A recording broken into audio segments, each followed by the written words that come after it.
Farmacias Medicity, la cadena de farmacias más grande del país, ahora llega a tu casa. Pídenos a domicilio al 1-800-633-424. 1-800-633-424. Quédate en casa. Damos la bienvenida al economista Augusto de la Torre. Él es miembro del Consejo de Economía que asesora al Gobierno Nacional, al cual acaba de integrarse el economista Alberto Dajic, un ex vicepresidente de Ecuador. Economista de la Torre, le damos la bienvenida. Mucho se habla, se dice, se evalúa sobre cómo Ecuador está terminando este año. Importante conocer su opinión el día de hoy. Le damos la bienvenida. ¿Cómo está? Buenos días. Un gusto estar acá y gracias por la invitación.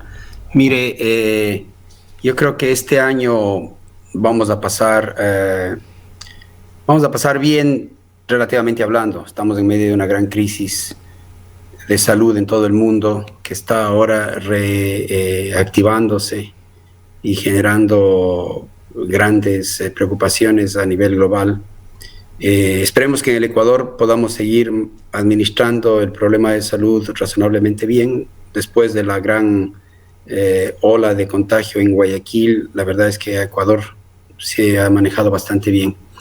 Pero toda esta crisis se transforma en una crisis económica que ha necesitado el apoyo cuantioso de los multilaterales. Afortunadamente se ha logrado conseguir ese apoyo y por eso es que creo que en la medida en que se vayan materializando los desembolsos que se esperan para el resto del año, el gobierno va a poder ponerse más al día, no completamente, pero se va a poder poner más al día en los atrasos que tiene y eso va a generar una circulación de dinero en la economía que va a facilitar que otros pagos también se activen, porque los atrasos no solo son del gobierno, las empresas también tienen sus atrasos. Con los empleados y con los proveedores y con los acreedores, de manera que la economía debería tener un respiro hasta fines de este año. Vamos a terminar este año con un déficit de 8.500 billones de dólares, es inmenso.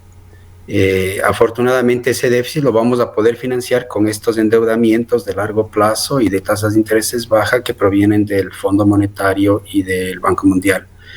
El desafío yo le veo más grande para el próximo año, para los próximos 2 años. Creo que este año el avión planeará y no tendremos un accidente. Si no recordamos mal, y corríjanos si no es así, economista de la Torre, en la historia de Ecuador, por lo menos en la última historia reciente de democracias, no hemos tenido un año con un cierre tan negativo como lo que usted señala en este año, 8.500 millones de dólares de déficit.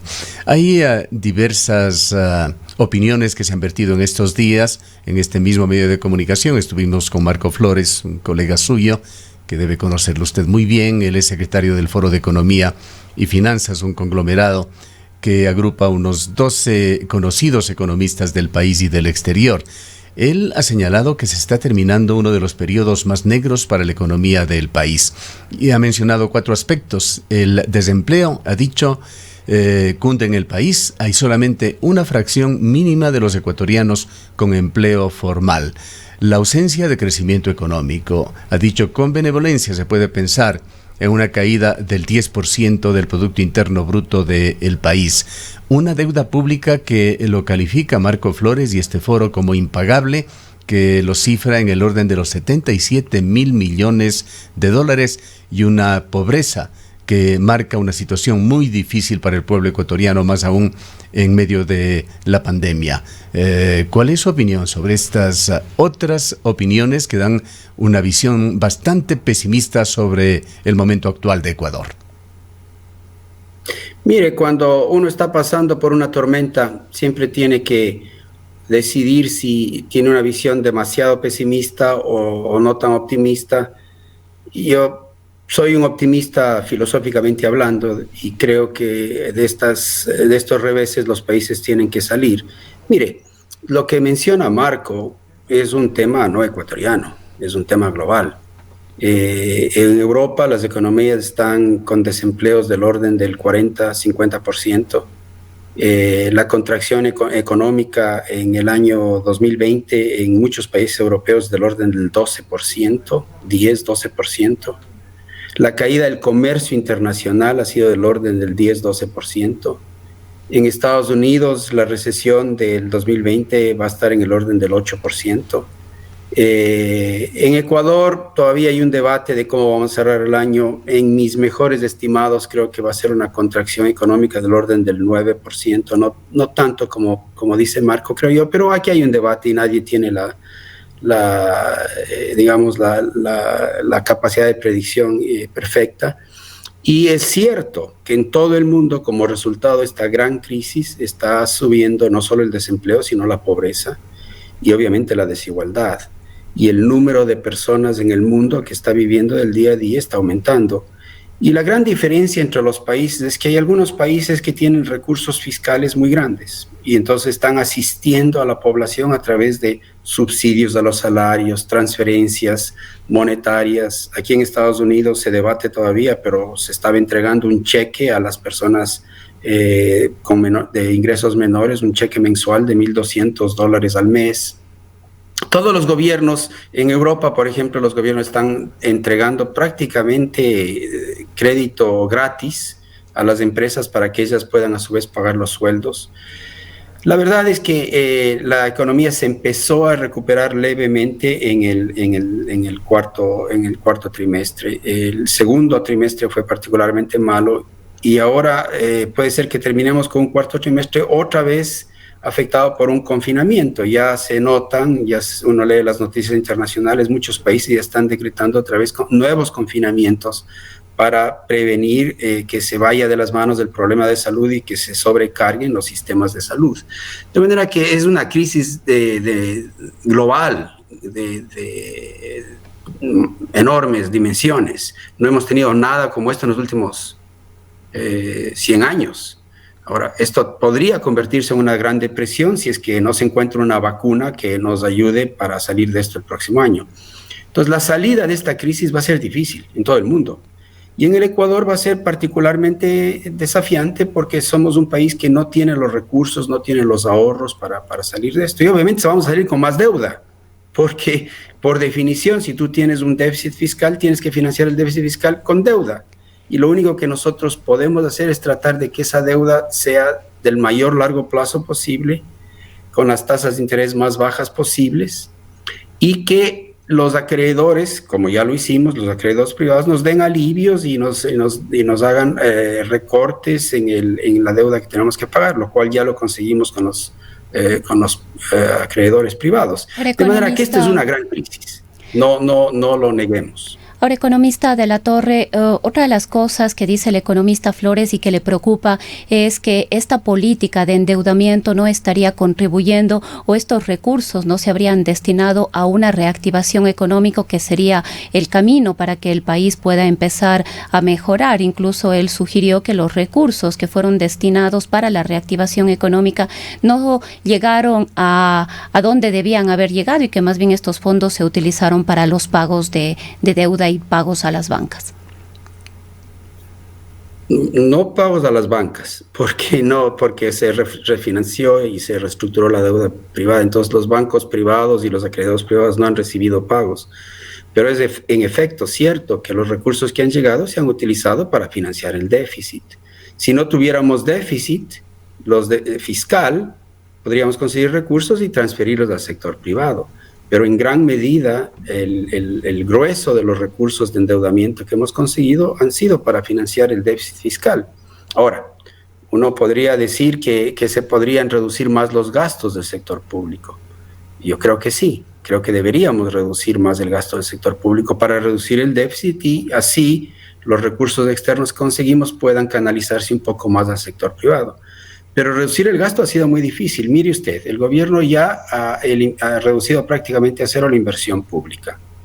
Ha hecho grandes repriorizaciones de gasto para hacerle espacio a las transferencias sociales, que sí las ha mantenido. El único gasto que ha estado al día en el gobierno, que no se ha atrasado para nada, es el gasto del bono de desarrollo y la pandemia. Esos dos gastos se han priorizado y han estado al día. Pero claro, El gobierno ha tratado, al menos yo sé que los ministros han tratado de conseguir reducciones de sueldos en el gobierno y ha sido muy difícil. La oposición ha sido enorme. La oposición viene por el lado de los militares, de los policías, de los profesores, de los trabajadores de la salud. Nadie quiere que les reduzca el sueldo.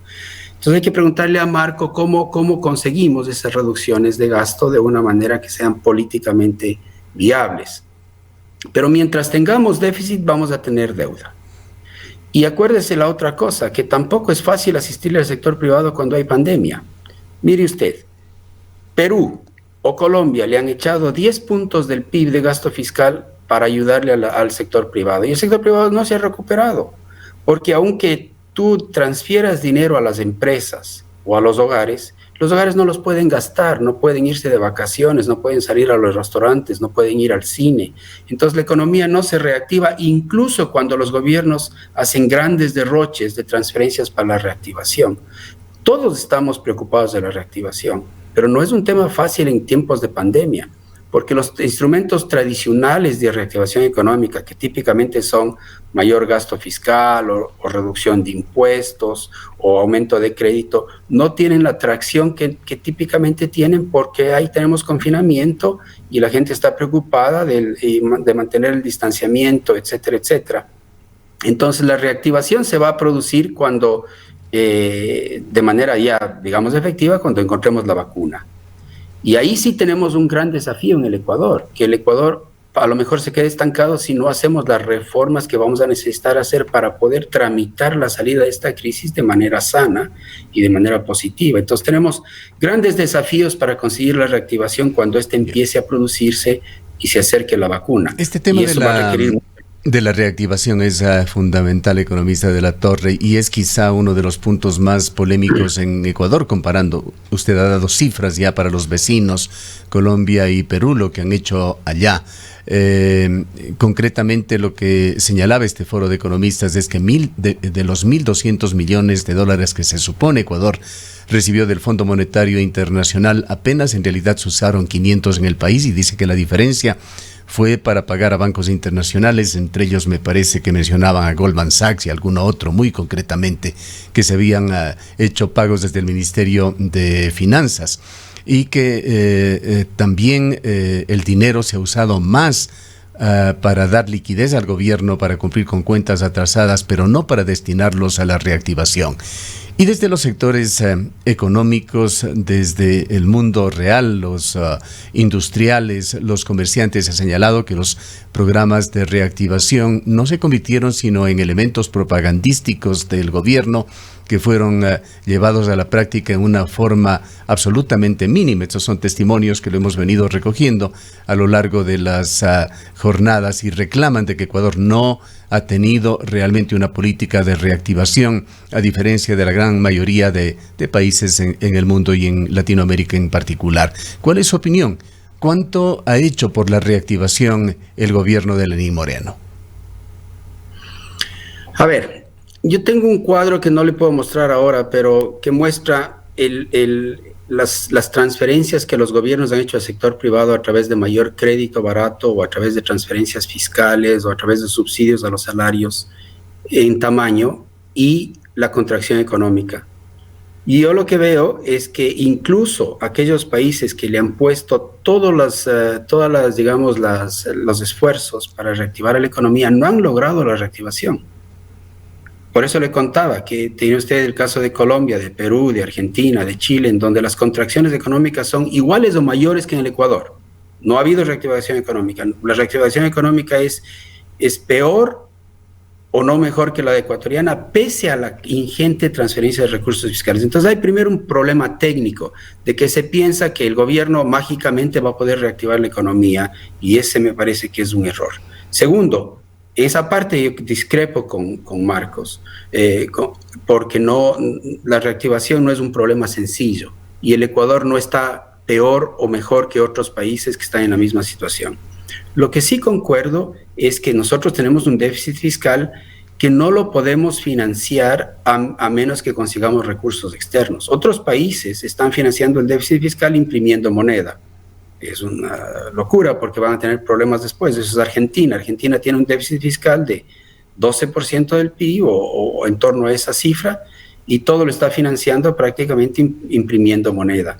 Otros países, como Panamá, también tienen un déficit fiscal grande, también están planchados y no se reactivan, pero pueden endeudarse en los mercados privados internacionales. Entonces, lo que está diciendo Marcos es que deberíamos poder, yo estoy de acuerdo con eso, deberíamos poder dedicar más parte de los recursos que conseguimos afuera para tratar de ayudar al sector privado y a la reactivación. Eso es correcto. Pero tenemos un déficit fiscal que financiar. Entonces, no sé cómo se puede hacer eso a menos que reduzcamos el déficit fiscal. Y para reducir el déficit fiscal hay varias medidas y ahí todo el mundo se opone, porque una de las medidas sería elevar los impuestos. O sea, si uno quiere hacer espacio para el sector privado, tiene que reducir las necesidades de financiamiento del sector público. Es así de simple. Y entonces hay otras cosas que podemos hacer y las hemos hecho y las hemos hecho mejor que otros países. Por ejemplo, Ecuador es el único país de la región en donde se han hecho ciertas innovaciones de la contratación laboral para que no se destruya tanto el empleo formal. El empleo formal se ha destruido, pero se ha destruido menos que en Perú y menos que en Colombia, y eso creo que es en parte atribuible a que en el Ecuador se han hecho reformas a la contratación laboral que ha permitido que las empresas puedan mantenerle al trabajador a medio tiempo o con jornadas reducidas o reorganizando los horarios, que eso ahora es posible gracias a las reformas laborales que hemos hecho y creo que nos ayudan a evitar lo peor. Entonces, cuando nos angustiamos y le echamos la culpa al gobierno de que no está utilizando recursos para reactivarse, primero tenemos que compararnos con otros países que sí le están echando recursos al sector privado y no se reactivan, porque la naturaleza de la crisis es muy complicada. Economista de la Torre, volviendo a la macro cifra, primero, ¿está usted de acuerdo con esta de 77,000 millones de dólares, que sería la deuda pública actual de Ecuador? Y de allí quisiéramos contrastar también esta cifra con lo que acaba de decir el día lunes en una cadena de radio, en un programa radial que ha empezado el presidente de la República, en el sentido de que el servicio de deuda para Ecuador queda sumamente aliviado y no va a ser de más de 700 millones de dólares al año. ¿Es posible servir una deuda pública de 77,000 millones con 700 millones de dólares al año, que es lo que dijo el presidente de la República, que calificó a este hecho que él asevera como que el próximo gobierno va a venir con una palanqueta bajo el brazo? Bueno, a ver, el Ecuador tiene varios tipos de deuda externa y de deuda interna. Tiene deuda interna y tiene deuda externa con los multilaterales, con gobiernos, incluyendo China, y con el sector privado que tiene en forma de bonos. Los 17,000 millones de esa deuda, casi 18,000 millones de esa deuda que tienen forma de bonos y es con el sector privado, esa deuda se reestructuró. Efectivamente, el presidente tiene razón, esa deuda se reestructuró y comparado con lo que hubiéramos tenido que pagar por año, lo que tenemos ahora es un alivio de 8 años, casi 10 años, prácticamente 10 años en los que vamos a tener que pagar muy poquito. Entonces el presidente tiene razón que en esa categoría de deuda tenemos un gran alivio que nos debería dar oxígeno por lo menos para 2 gobiernos. Y eso hay que aprovechar. Entonces sí hemos reducido el peso de la deuda en los pagos, digamos, de amortización y de intereses en esa categoría de deuda que es la deuda en forma de bonos externos con el sector privado. Tenemos deudas con los multilaterales y con los gobiernos amigos, que típicamente lo que estamos haciendo es tratando de que ellos nos den más desembolsos de lo que tenemos que amortizarles para que las transferencias de recursos netas vengan a favor del país. Es cierto que como resultado de tener déficit fiscales, la deuda pública aumenta. No hay otra cosa, no hay, o sea, esto es 1 y 1 es 2. Si tienes un déficit fiscal, tienes que endeudarte para financiarlo, de manera que es correcto decir que durante la pandemia está aumentando la deuda pública. No sé si los 77,000 millones de dólares es el número correcto, yo pienso que es un poquito menos, pero bueno, es un tema de debate. La deuda está creciendo y en el acuerdo con el Fondo Monetario se verifica y se documenta que la deuda del Ecuador, la deuda pública, la deuda del gobierno del Ecuador va a seguir creciendo por un par de años más, mientras tengamos déficit. Y el programa que tenemos con el Fondo Monetario anticipa que vamos a ir reduciendo ese déficit gradualmente a lo largo de 3 años. Entonces, durante 3 años la deuda pública va a seguir aumentando porque tenemos déficit. No hay manera de evitar a menos que reduzcamos el déficit de la noche a la mañana. Y eso es imposible. Es imposible porque ya hemos visto que no se pueden subir impuestos de golpe ni tampoco se pueden reducir los gastos en los montos que se necesitan de golpe. Entonces, lo que tenemos en el programa con el Fondo Monetario es una reducción gradual a lo largo de 3 o 4 años del déficit, que arranca en el 2020 con un déficit anual de 8.500 millones de dólares. El próximo año, ojalá, en vez de 8.500 millones de dólares, sean 5.500, y en el próximo año, ojalá ya sean 3.000, y en el próximo, ojalá ya sean 0. Esa es un poco la idea, cada año tener un déficit menor, pero el déficit que tenemos implica, por definición, un aumento de endeudamiento. Economista de la Torre, en estos pocos meses que le quedan al gobierno del presidente Lenín Moreno, ¿qué es lo que debería hacer para que el próximo gobierno pueda arrancar con cierto alivio? Se habla y se ha venido hablando de la necesidad de una serie de reformas, de reestructuraciones que en este corto plazo no sería posible. ¿Qué es lo que se debe o se puede hacer en este lapso? Sí, antes de escuchar al economista, si me permite, cerramos aquí nuestro enlace con Academia TV, canal de televisión local, pero continuamos escuchándole a usted a través de las plataformas de Antena 1. Sí, muchas gracias. A ver, el gobierno ha hecho, yo creo que el gobierno está administrando la crisis, una crisis global enorme, y lo está administrando comparativamente hablando, no perfectamente, ni de lejos, pero bastante bien. El tema de salud lo está administrando mejor que muchos países de la región, después de la gran lío que tuvimos en Guayaquil, que fue una gran tristeza, pero después de ese fenómeno, el problema del coronavirus está administrándose en Ecuador de manera razonablemente buena, comparativamente hablado con otros países de la región. Y eso le toca al gobierno seguir con esto. El ministro de Salud le toca seguir coordinándole a la sociedad, para que no nos enfermemos mucho, para que las muertes no sean muy altas, para que el contagio no sea muy alto. El gobierno, por otro lado, tuvo que hacer esta gran reducción de deuda con el sector privado y consiguió un acuerdo. Consiguió un acuerdo con el Fondo Monetario que nos está dando los recursos para financiar este gran déficit. Priorizó los gastos de la pandemia, duplicó la cobertura del bono de desarrollo para que la pobreza extrema no aumente mucho y para evitar que los ecuatorianos se mueran de hambre, los más pobres. Y ahora le toca seguir administrando este barco para que no se vayan las cosas de la mano. Entonces, la primera responsabilidad que tiene el gobierno con respecto a tu pregunta es evitar que el gasto se dispare, que el gasto público se dispare. Y esto ya es importante y sería un gran logro si el gobierno lo consigue, como lo está consiguiendo, porque típicamente a fines de todos los gobiernos hay esta cosa que los economistas llamamos el ciclo político. Al fin del gobierno, los gobiernos gastan, se vuelven botarates. Vea usted lo que pasó en el gobierno de Correa. Fue un gasto terrible en el 2016 y fue un gran déficit. Entonces, es la primera obligación del gobierno. La segunda, creo que es un tema de pedagogía, es de dialogar con la sociedad y explicarle a la sociedad la naturaleza de los problemas económicos que tenemos y las cosas que tenemos que hacer para salir de la crisis a partir del próximo año. Y eso yo creo que el gobierno puede hacerlo. El gobierno debería promover grandes debates nacionales sobre las áreas en las que necesitamos reformas. Vamos a necesitar una gran reforma laboral que profundice los cambios que hemos estado haciendo. Vamos a necesitar una gran reforma de pensiones porque el sistema de pensiones está llegando a su fin. Si no la reformamos, no vamos a poder pagar pensiones. No va a haber recursos para pagar pensiones. Entonces necesitamos una gran reforma de pensiones.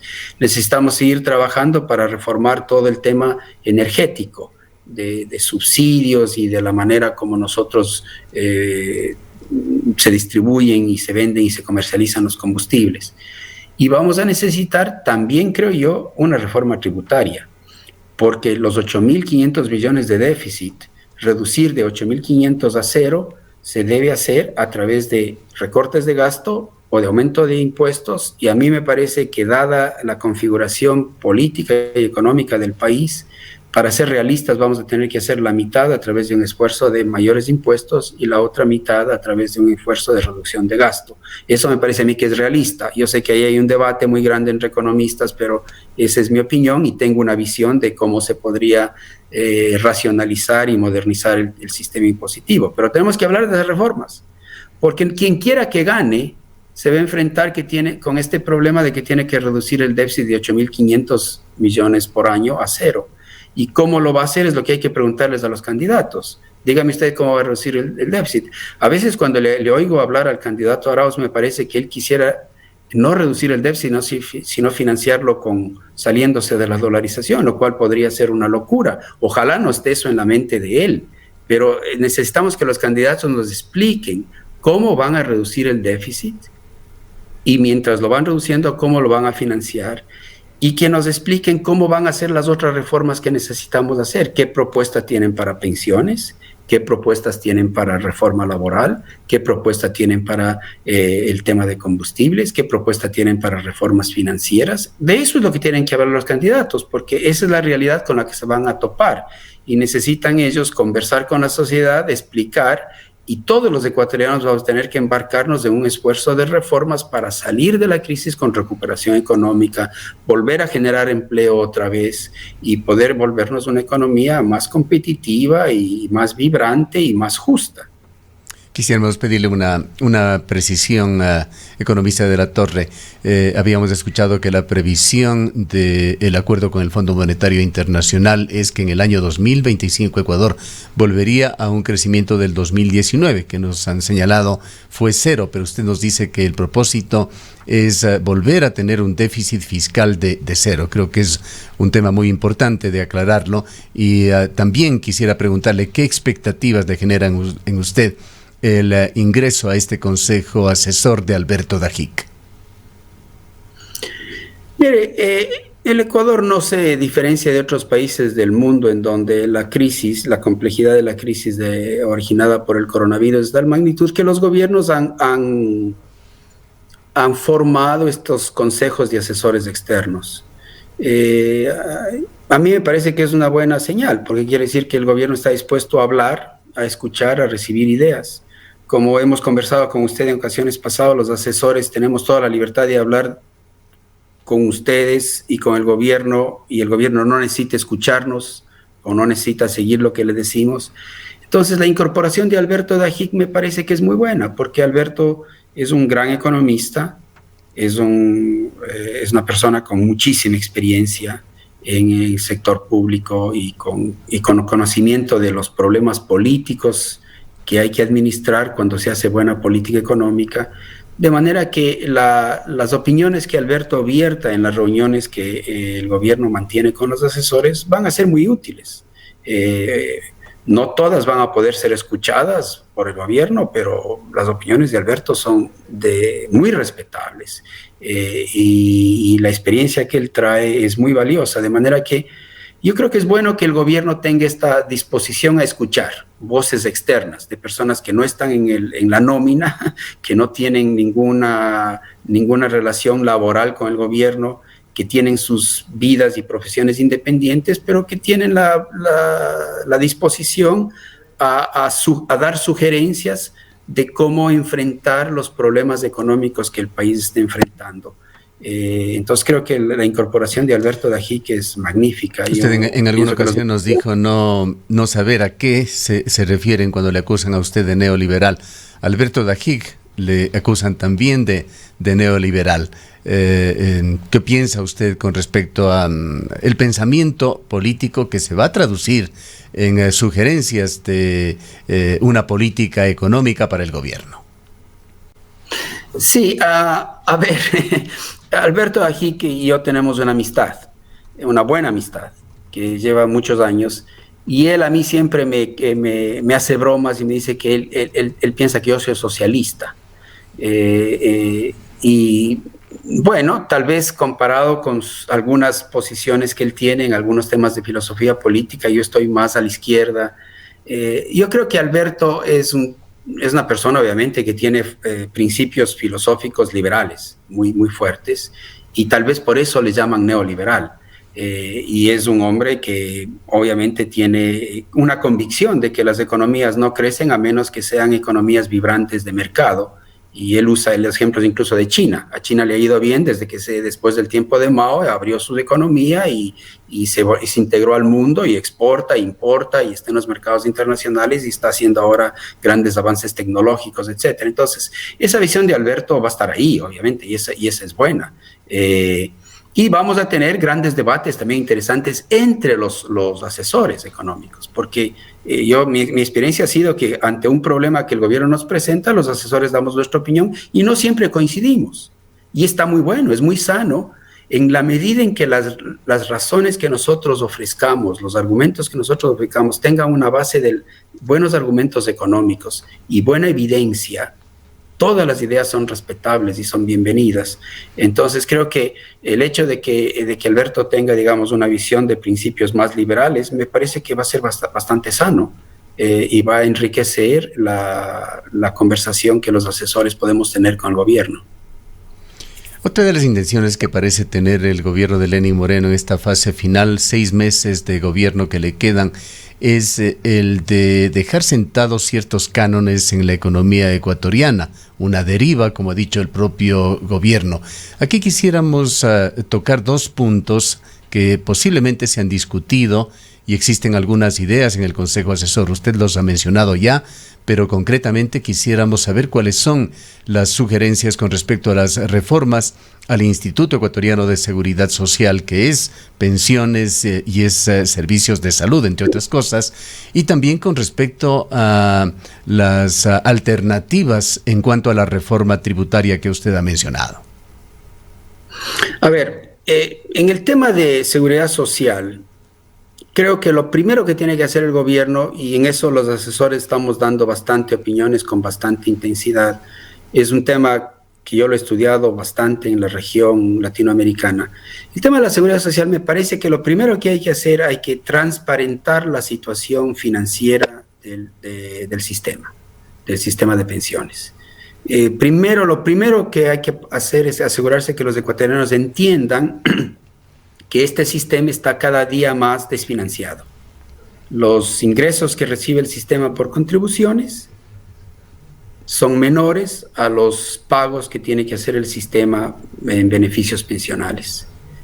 E incluso si el gobierno pudiese transferirle en efectivo todo el 40%, que ya es una forma de financiamiento del déficit del sistema pensional, no va a alcanzar. En pocos años esos dineros no van a ser suficientes para pagar las pensiones. Y hay muchas razones que están detrás, entonces creo que lo primero hay que transparentar para que los ecuatorianos entendamos la realidad del sistema pensional y las razones por las que el sistema pensional está, digamos, echando agua. Eso es lo primero. Una vez que entendamos eso, tenemos que entender qué opciones tenemos para reformarlo. Y hay varias opciones para reformar. Una opción que tendríamos es quedarnos con el sistema de reparto que tenemos, pero volverlo financieramente sustentable. Y eso va a requerir algún aumento de contribuciones, algunos cambios paramétricos en edad de jubilación, en los años de contribución. Va a requerir quizás algunas reducciones de los beneficios, algo que le haga que le cuadre al sistema para que el dinero que entra por vía de los que contribuyen durante su vida activa de trabajo sea suficiente para pagar las pensiones de aquellos que están jubilados. Entonces, una solución sería irnos por ese camino. La otra solución sería tener un sistema más híbrido, como lo tiene, por ejemplo, Costa Rica, o lo tiene Estados Unidos, o lo tiene Uruguay, en donde la pensión de los que se jubilan en el país tiene un componente que viene de un sistema de reparto parecido al que tenemos ahora, un componente pequeño, una pensión básica, y encima de ella hay, digamos, una pensión que se va generando a lo largo de la vida del trabajador que acumula ahorros. Entonces se combina el ahorro de los trabajadores a lo largo de su vida de trabajo con una pensión que viene por el sistema público y la suma de los dos es lo que le da a la persona el dinero para mantenerse él y su familia o ella y su familia en la jubilación. Sí, entonces tenemos opciones de reforma. Pero la contribución, La contribución que hacen ya los trabajadores con un descuento del 9, algo por ciento de su salario mensual, ¿no es ya ese ahorro que se está haciendo para el futuro? Mire, ahorita estamos trabajando en los números, pero entonces ya tengo algo más cercano. El 9% que contribuyen los trabajadores a lo largo de su vida, supongamos que lo contribuyen por 30, 40 años. Esa contribución es menor a lo que a que el mismo trabajador va a recibir durante su jubilación. Entonces, en nuestro sistema hay un gran subsidio, porque los trabajadores reciben mucho más de lo que ponen. O sea, si uno fuese acumulando el 9% en una cuentita de ahorros con sus intereses a lo largo de 40 años de vida y al final de ese tiempo se jubila con ese dinero, lo que recibiría sería menos de lo que ahora recibe con el sistema. Entonces, tenemos un sistema que subsidia de manera enorme a los trabajadores. En Brasil, por ejemplo, que tiene un sistema de reparto parecido al ecuatoriano, la tasa de contribución es 30%. Para conseguir el tipo de pensiones que nosotros tenemos en el Ecuador, los trabajadores no deberían contribuir 9% o 10%, posiblemente deberían contribuir 15 o 20%. Entonces, nuestro sistema es un sistema en donde hay un subsidio público enorme. Y ese subsidio público no es sostenible porque sigue creciendo en la medida en que la demografía del país va cambiando, la población se va envejeciendo. Ese subsidio es insostenible porque el fisco, el gobierno central, va a llegar a un punto en que ya no va a poder pagar ese subsidio. Pero tenemos que partir de ese punto. Tenemos un sistema donde el subsidio es enorme. Y el subsidio a lo mejor es regresivo, porque a lo mejor es más grande para los que ganan más y tienen pensiones más altas y menos grande para los que tienen pensiones más bajas. Entonces hay que analizar el tamaño del subsidio y la regresividad de ese subsidio y hay que ver si es que es posible mantenerlo. Y yo creo que no va a ser posible mantenerlo, entonces vamos a tener que reformar el sistema. Bien. Pasemos a las reformas tributarias posibles. Ahora, necesitamos un sistema tributario que nos permita financiar los bienes públicos que la economía necesita, pero que al mismo tiempo sea amigable al proceso de crecimiento y de producción. Entonces, en mi opinión, no es buena idea pensar en un solo impuesto. Yo creo que necesitamos pensar en un conjunto de reformas tributarias. La que yo sostengo que sería buena sería una reforma tributaria que elimine o reduzca una serie de impuestos que no son sanos para el proceso productivo. Por ejemplo, nos convendría reducir gradualmente el ISD, el impuesto a la salida de divisas. Deberíamos reducir muchísimo los aranceles a todos los bienes, a los insumos de bienes intermedios y de capital y de tecnología que se importan, porque esos son insumos para producir. Entonces no tiene sentido que tengamos aranceles altos para esos insumos. Creo yo que también tenemos un impuesto a la renta corporativa demasiado alto comparado con los países con los que competimos. Y el impuesto a la renta corporativa es el que determina la voluntad de inversión en el país. Entonces creo que esos impuestos necesitan o reducirse o recalibrarse o achicarse. Pero vamos a necesitar subir algún impuesto. Entonces, para mí hay dos que me parece que son sanos. El uno, el impuesto a la renta personal debería ser más progresivo. En los tramos de ingresos más altos deberíamos tener marginalmente impuestos a la renta personal más altos. Eso me parece que es un tema de justicia distributiva, de legitimidad del sistema tributario, de que los que más ganan, más paguen a nivel personal. Hay una gran diferencia entre el impuesto a la renta corporativa, que yo creo que hay que reducirlo, y el impuesto a la renta personal, que yo creo que hay que hacerlo más progresivo. Y luego tenemos el IVA. El IVA es el impuesto más importante en todas nuestras economías latinoamericanas. Es un impuesto que tiene la gran ventaja de que no distorsiona el proceso productivo, porque el IVA no es un costo de producción. Los productores cobran IVA y pagan IVA y entonces no le dan el neto a la oficina de impuestos, de cobro de impuestos, y por tanto el IVA no lo paga el productor, el IVA lo paga el consumidor. Es cierto que al consumidor no le gusta pagar IVA, pero la gran ventaja del IVA es que es un impuesto puramente al consumo y no a la producción, y creo que necesitamos evitar costos de producción, y por tanto, si hay algún impuesto que hay que subir, yo creo que tiene que ser el IVA, y en mi opinión vamos a tener que subir el IVA en unos 3 o 4 puntos. Nuestro IVA, nuestra tasa del IVA es 12%, en Chile es 21%, en Latinoamérica en promedio es 18%, entonces subir al 16% me parece que es una cosa razonable. Junto a eso habrá que reducir mucho el gasto público. Cuando les escucho a los candidatos a la presidencia de que van a hacer toda la reforma fiscal sin subir impuestos, yo digo, ustedes son unos magos, porque son 9 puntos del PIB. Reducir el gasto en 9 puntos del PIB en un país que tiene tantas necesidades sociales no va a ser fácil. Entonces, ojalá, si pueden reducir el déficit solo reduciendo el gasto, pues que lo hagan. A mí me parece que es un poco irrealista. Me parece que no tenemos otra opción. Incluso para financiar la reforma del sistema de pensiones vamos a necesitar recursos. Entonces, a mí me parece inevitable. Esa es mi opinión personal. Yo sé que hay muchos economistas que discrepan de esto, pero si hay algún candidato y algunos economistas que pudieran reducir el déficit fiscal sin aumentar impuestos, pues yo les aplaudo. Sería magnífico. Para cerrar, economista Augusto de la Torre, cuéntenos cuánto se siente usted, le ha escuchado a usted y al Consejo de Economía el Gobierno Nacional. Nos escucha mucho, pero no siempre puede hacer lo que le sugerimos. O sea, escuchar, no es el problema en escuchar, porque dicen, me parece buena idea. Acuérdese que la discusión en los asesores económicos es fundamentalmente una discusión técnica. Y luego tiene el problema de si lo que parece que es técnicamente razonable es políticamente viable. Entonces los asesores, para que usted sepa, muchas veces a lo largo del manejo de la pandemia, hemos sugerido que el gobierno necesita reducir la nómina, necesita reducir los sueldos. El gobierno debería decir, vamos a reducir los sueldos en 20% a todo el mundo.